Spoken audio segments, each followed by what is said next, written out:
passation wala sax ñu ñëw ci Yankhoba Diémé bi nga xamante ne moom itamit def na ak émission ni koy dem lañ ca gën a nemmeeku nag bokk ci carton rouge je sais pas ndax sanction la wala lan la ci ku daan wax ñu di ko may kër tey nga wax ñu lay yónnee ay carton rouge waaye tamit yëkkati na fa ay kaddu yëpp fa yëkkati nag bokk na ca moom moomee mooy nit ki njëkk a wax ni convoqué nañu ko maanaam bu fekkee ni kenn rek moo honnête ca parti Pastef kon moom la ndax ba ñu daal di defee li nga xamante ne mooy seen réunion en ligne boobu noonu moom moo njëkk a wax ni convoqué nañu ko ñeneen ñi commencé wax ni convoqué nañ ma yemul ci loolu moom nag nee na comme kay réewam comme kay parti am daf koo jàngal ni ko bu parti bi soxlaa réewam soxla na dem servir réewam te bàyyi parti bi moom moomee nee na foofu la teg daal di dem ci gouvernement bi nga xamante ne moom la ñuy woowee gouvernement bu programme bu Diomaye bi nga xamante ne moom la ñuy déroulé actuellement Diomaye président moom itamit yëkkati na ay kàddu nee na kii di ministre de l'intérieur ba woon di Bamba Cissé nee na moom tamit dem na ndax nee na moom moom ak Bamba yëpp Bamba tamit dem na ci ay kàddu yu mu yëkkati waaye aussi moom Yankhoba nee na bu nit ñi rek xalaat ni daal dafa leen a daal di wor waaye nag li mu def du leen lu dul dafa dem servir nation te nee na moom du moom kese ndax DG yi nga xamante ne ñoo nekk ci biir gouvernement bi di liggéey ña nga fa di liggéey bu fekkee ni dañuy yëkkati kàddu dafa daal di jaar feneen fu askan bi daal di woote kon nee na nañ ko wax aussi DG yi ndax DG yi tamit ñoom tamit ña nga ci gouvernement bi di liggéey kon moom dem ci gouvernement bi du liggéey du moom dong. Ndeyasu démb déglu na Yankhoba. J'étais triste quand même. Pourquoi? Et j'ai compris pourquoi Yankhoba ak mu mën a ànd ak président Bassirou Diomaye Diakhar Faye dañoo niru ay jikko similitude ay points communs. Si dama gis ci ñoom ay similitude Ndeyasu. D'accord. li may njëkk a wax mooy. Oui. Maanaam il avait une difficulté. De raconter son histoire. Maanaam boo koy déggu rek da ngay gis ne nit la boo xamante ni il vient faire un exercice.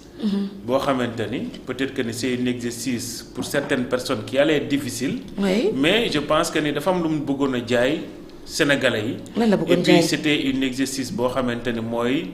jéem a layal lu layuwul. waaw. oui. Ndeyasu maanaam. waaw butéel bi la bëggoon dugal ci biir butéel bi butéelu Evian bi la bëggoon dugal ci biir butéelu Evian bi. butéel bi duggul mën na nekk. butéel non duggul moo tax mu bëri carton rouge. D'accord. et les Sénégalais ils l'ont compris. bi ñu Yankhoba boo ko dégloo ba pare ba mu wax ba pare. waaw ba mu pare déjà fa mu njëkk a tàmbalee Ndeyasu. moom. oui. dafa ne. En tant que ministre des forces armées ñu baal ma nag man je respecte tellement l'armée que bëgguma wax. nekkul le ministre des forces armées moom lay tontu.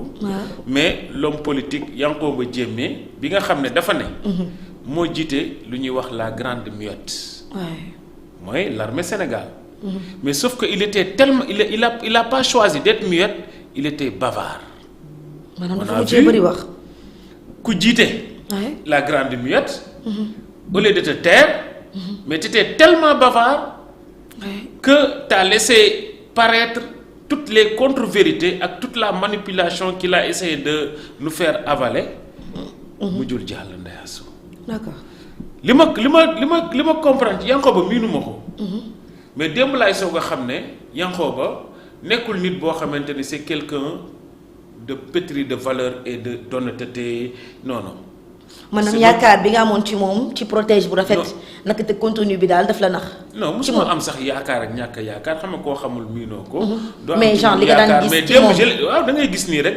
mais démb j'ai découvert une personne boo xamante ni je pense que ni wuutewul ak les politiciens professionnels. exact c'est un carriériste justement c'est quelqu'un avec une ambition et un carriériste koo xam ne bëggul lu dul son carrière et son pouvoir ba pare nag xamul boppam de. dafa yaakaar ne Yankhoba ndekete xamul boppam dinaa si ñëw. D'accord. li ma njëkk a constaté ñu dem ci comment ça s'appelle petit à petit au fil de son interview.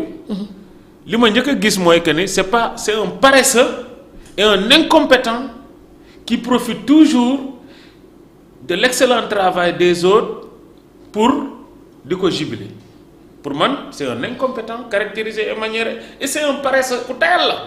koo xam ne da ngay wéeru ci ay ginnaaw nit bu ñu defee ba pare nga génn rek jël coupe bi tàllal maa gagné comme gis nañ démb bët keroog fan yële ko yor ñaari coupe tàllal ko nii. te footballul gañewul footballul defu ci dara bref. d'accord donc moom Yankhoba. lii wane pare sama ak parce que même sax expliqué na ko parce que avant may sori damay def mention spéciale Moustapha Diop.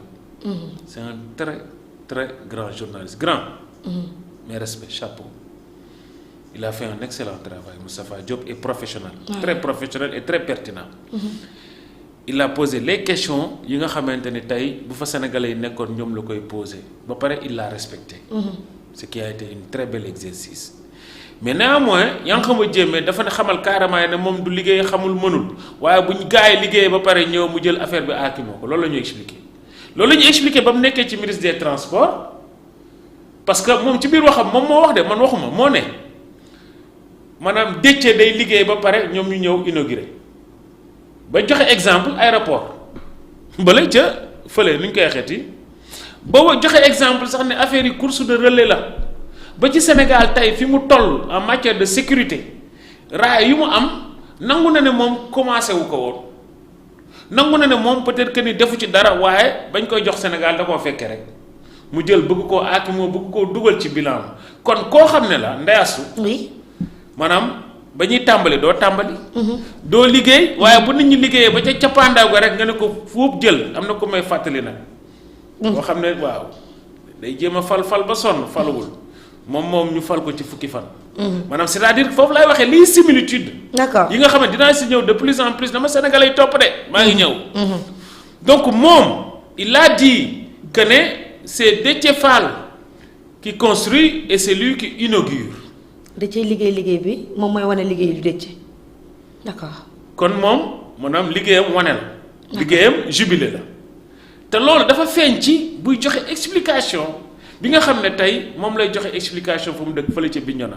d'accord di wax ne waaw Bignona maa def lii maa jógee nangam man maa yegg si à 60% 54% ba 87% di wax Bignona sama xel day dem ci ki nga xam ne boo gisee ne même personne lañ ki nga xam ne naan maa tabax moom kam damay propre mais. d'accord maa defar tel ou tel damay propre mais maa tabax parti Pastef damay propre mais te loolu xam nañu nekkul. d'accord Yankhoba Diémé. Bignona boobu ngay wax xale yi seen bopp ñoo téyel seen bopp Bignona ñoo ko defar ñoo ko gérer yow bañ nga ko ba xale yi nee nañ yow Bignona bu ñu amee événement sax di jóge Dakar di ñëw nga nekk ministre des transports bis sax mënoo leen ko abal. d'accord te Yankhoba Diémé. oui dafa mën a wax contre vérité.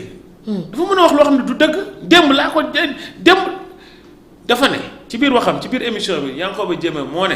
Ndeyaasu man. ba ma nekkee Pastef ba tey 2018 ba tey musul am sax loo xam ne sama photo la bâche bu nekk sama photo. moo ko wax de. ne amul bâche bu nekk sama photo amul sax t-shirt bu nekk sama photo waaye li ma jaaxal dañoo gis xale yi di xotti ab bâche bu nekk sa photo. Yankhoba na Sénégalais yi dégluwaat émission bi mu ne amul benn t-shirt bu nekk sama photo. ndax soo ko rek laa doon bëggee. nee na benn yoon. la photo nekk ci lan ay affiche benn yoon. waaye Moustapha Diop ne ko mais man Yankhoba xale yi dañ doon xotti sa benn bâche de man ma ne waaw mais kii léegi la fi wax daane lagul ne amul benn bâche bu nekk ci photo waaye kon xale ya photo bâche bañ doon xotti. sa photo ci nekkoon. sa photo ci nekkoon mais c'est des contre-vérités maanaam yow da ngay jàkkaarloog Sénégalais di ñuy wax lu dul dëgg déjà benn Yankhoba ne. ñu ne ko Yankhoba te Yankhoba dañoo wax boppam de Yankhoba ñu ne ko yow lan moo war a mun a tax ñëpp génn ci gouvernement bi. yow nga des. nga des ci gouvernement bi mu ne loolu sama niveau de loyauté la. Yankhoba kon yow sa niveau de loyauté la 0,0,0,0 la. lu tax bu parti politique ne ku fa dem yónniwuma la. waa nga dem ndax su ku la yónni ci kaw loyal xaritam bi. waaw kon bu mu wax kon loyauté parti bi parce que dafa bëgg wax ne sama loyauté ci parti bi la wax ak ci projet bi loolu la wax de. oui. waa léegi yow parti bi ne la bu kenn dem nga dem koo loyalal kon bu nekkente ni ta loyauté envers le parti Pastef kon wax nga ñu ne kon yow niveau de loyauté bi nga xam ne moom nga nekk ci biir Pastef c'est nul 0 niveau de loyauté la parce que bu dee si niveau 1 la nekk fa bu doon niveau 1 sax di nga réfléchir naan dinaa dem wala duma dem bu doon niveau 2 wala niveau 3 kon yow bu ñu nattee ce qui est vrai ma d'accord ci moom parce que niveau loyauté am moo ko permettre mu dem kon moom 0 loyauté la am ci parti bi Pastef kon bu ñu jéem a expliquer naan parce que seen niveau de loyauté la bëgg ñu expliquer ay chimère on t'a capté ya monsieur Yankoba Diémé on a capté que ta niveau de loyauté mooy 0 parce que boo amoon niveau de 2 3 10% de loyauté ne serait-ce que 1% de loyauté doo dem kon tu n'es pas loyal au parti Pastef wax ñu kon t'es loyal à tes ambitions mooy li ma wax sànq ne t'es un carriériste t'as une ambition d'être un carriériste moo tax da nga bëggoon sa carrière ci loolu nga loyaloo ci kenn gëmoo kenn ku dul sa carrière parce que moo lay yóbbu parce que bu doon projet bi la wala parti bi bu ñu gëmloo kon ñun sénégalais di ñu jéem a nax di ñu teg li nga xamante ne tey mooy sa niveau de loyauté sa niveau de loyauté bu moo waral tey nga accepter dem nekk ministre même si yow t'es un ministre remplaçant parce que moom du woon bokkul woon ci 11 de départ yi de. non bokkul woon sax ci 7 de départ yi. moo déggoo ma la non 11 de départ mooy équipe type buy dugg ci terrain bi football. d'accord xam nga équipe bi moom daa am 11 yi nga xam ne ñooy taxaw Messi day taxaw nii. xam nga li ma la. d'accord Sadio Mané taxaw nii nga xam ne ñii ñooy góor yàlla yi fas yéene démarrer. d'accord est-ce que bokkoon na sax ci ñuy toog ci banc yi. mais est-ce que ma nga woon ca banc ba sax parce que ñàkk a nekk ca banc ba. moo waral tey mu ñëw taxaw. position boo xamante ne ñu woo ko mu ne bëre dem def comme Khalifa Sall man naa bokk rek. d'accord naa bokk rek kon loolu mooy sa niveau de loyauté il est loyal Yankoba Diémé qu'à ses ambitions personnelles loolu moo war a mun a tax ba gars yi taxawee woote première réunion sax di wax mu ne man de woo nañ ma. waaw ndax dinaa dem ak du ñu dem ñu yónni gars yi ñu yónni ne ko demal waxtaani mi ngi fu mu toll mi ngi leen di carte téléphone fu ngeen gars yi fu ngeen toll. soo ay dafa yàkkamti woon a dugg ci gouvernement bi. moo tax ne grand boubou bi sax ci oto bi la ko. grand boubou bi sax dëkk moom xam naa moom fal bi la fanaanoo. ñu ne 10h03 la dem la fa yegg. 10h03 la fa yegg kon ban heure la génn këram grand boubou bi kon ban heure la ko génne ban heure la ko sol ban heure la kon maanaam c'est-à-dire que est-ce que fanaanoo ko kon Yankoba bu ñu gëmloo ay loyauté. ay ni nga koy xeeti ay parti bi laay topp ak damaa bëgg parti bi. wala mais moom nee na moom du moom dong nee na DG yi ku ko wax na nga wax les DG aussi parce que DG yi ñu ngi toog di liggéey et pourquoi ñoom ministres yi ñu leen di aaye tabaay DG yi fañ toog. waaw léegi man dinañ ñëw ci loolu. mais man dama bëgg a déconstruire rek bu ma wax ci DG yi maanaam xam nga affaire bi lan lay niroon. lan lay niroon. association de malfaiteurs xam nga bu ñu nee association de malfaiteurs. ñu jàpp ay nit ñu ne leen yéen a dajji boutique sàngam. ñu ne leen tuub loxo ci poos au lieu que nga ne man du ma sàcc nga ne déet du man rek. man rek nag olof dafa ne bokk ma caa ko gën. yow t'essaies de légitimer ta faute en disant que non du ma rek.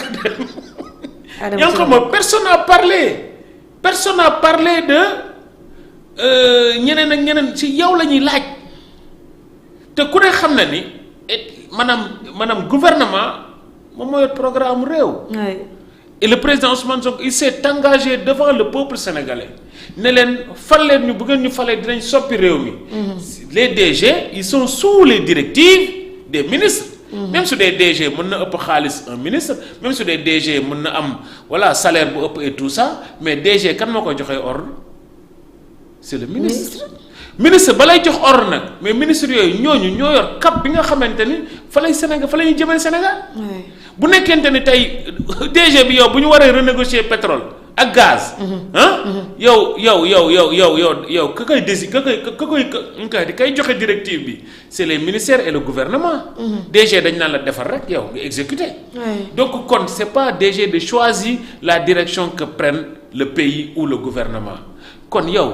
président Ousmane dafa ne ñi nga xamante ne ñooy jël la direction et les initiatives gouvernementales c'est le gouvernement donc kon su nekkente ni yow en tant que ministre ministre quand même tu exécutes l'action gouvernementale c'est le DG xam nga directeur du port wala directeur feneen ak feneen dañ naan ko defal mu def bàyyil mu bàyyi c'est pas comme un ministre donc c'est pas comparable faut comparer comparable kon yow ci sa maanaam parti moo joxe benn kaddu waaw ne bu leen dem waaye yow nga dem dem ba pare bëgg koo layale lan loyauté dem ba pare bëgg koo layale lan patrie avant le parti du loolu la wax waaw léegi nañ dem ci li nga xamante ne tey moom la patrie bi si bëgg Ndeye Astou wax nañ ko fi sànq wax nañ ko fi keroog dañ koy waxaat tey duñ ci tàyyi patrie bi lan mooy intérêt patrie bi Ndeye Astou est-ce que du contrat yi ñu renégocier ko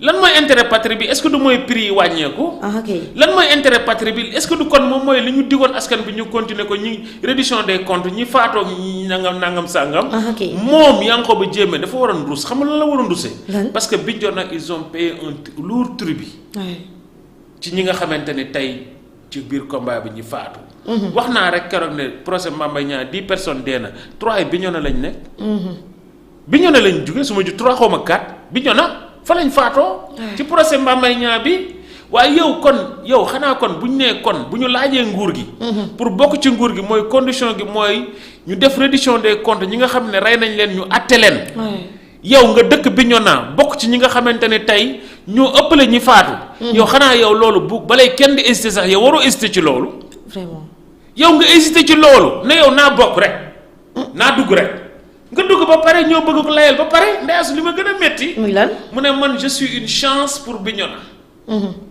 nee na moom chance la porte-bonheur la mën a waa Ndeye Astou kon Ndeye Astou kon dafa bëgg a wax ne kon maanaam fu mu nekk ministre fële ca Bignona oui c'est-à-dire que ne ministre des forces armées fële ca Bignona kon waa Bignona rek a ciy jariñ xanaa loolu la bëgg a wax Ndeye Astou du loolu lañ fi doon xeex nekk ministre ne ba yow sama askan ñoo ci njëkk a jariñu te pourtant moom wax na président Ousmane Sonko dafa ne moom buy def dara du ne Casamance laa koy njëkkee ndax tellement il est juste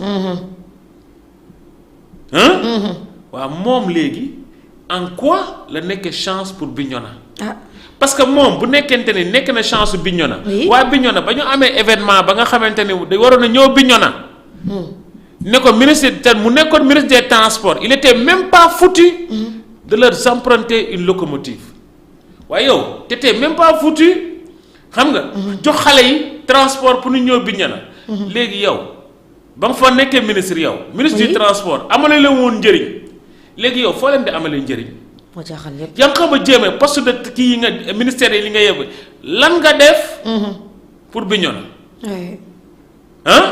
waaye léegi mënoo woon def dara léegi kon boo nekkee ministre des forces armées ngay mën a def Bignona daal Yankhoba Diémé respecte-nous un peu et man j'aime pas trop parler en tant que ministre des forces armées c'est pour avec le respect que j'ai ci armée bi mais en tant que homme politique dinañ la tontu dinañ la wax li nga fi wax démb mi ngi nii tege say contre-vérité ak say contradiction da nga ñu bëgg a nax bëgg ñu gëmloo ne la woy patrie bi moo la woo da ngay dem déedéet da nga demal sa aqulaayu taala nga demal sa bopp waxal ak sa aqulaayu taala parce que condition yi ñu la tegal pour intérêt patrie bi da nga ko fa de ñukk sànni ne naa bokk rek man moom naa dem rek kon c'est pas aujourd'hui que tu viens nous manipuler nous expliquer que ne voilà kon Yankhoba damay bañ ñu fanaan fii te am na yeneen cas yu ñu war a traiter. effectivement d'accord kon li may wax rek mooy que ni il a essayé de nous faire un exercice da waaw man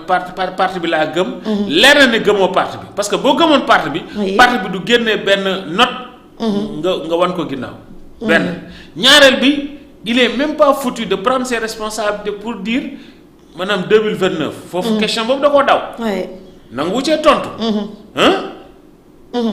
jël amul sax courage tontu ci waaw comme nag xam naa ne moom foofu moom piège la boo xamante ne peut-être que ni moom la doon éviter parce que mënoo ne biir Pastef laa bokk ba pare daan ne président Ousmane Sonko du nekk sa candidat te ku fi ne Diomaye du nekk 5 candidats sama xel day nekk ci jamonoy Macky Sall ku fi ne 3e mandat du fi am mu ne la hostilité.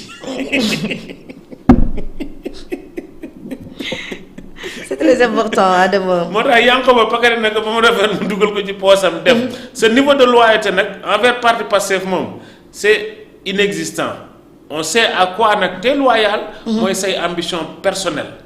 On se demande même est-ce que si t'es loyal voilà ci li nga wax mais en tout cas tout ce qu'on a compris. mooy que ne yow daal doo liggéey waa Bignona ñooy liggéey ba pare nga ñëw jubilé. ministre ba nga nekkee ministre des transports doo liggéey ñeneen ñooy liggéey ba pare nga ñëw jubilé. donc pour ñun voilà foofu nga nekk noonu. Peut-être que voilà c'est l'armée c'est assez professionnel je pense que l'armée fera son travail kon Yankoba t'es venu que nous faire de la politique. Et la politique politicienne nag loolu ñun dañ ko wàcc bëggatuñ ko dégg. Politique politicienne.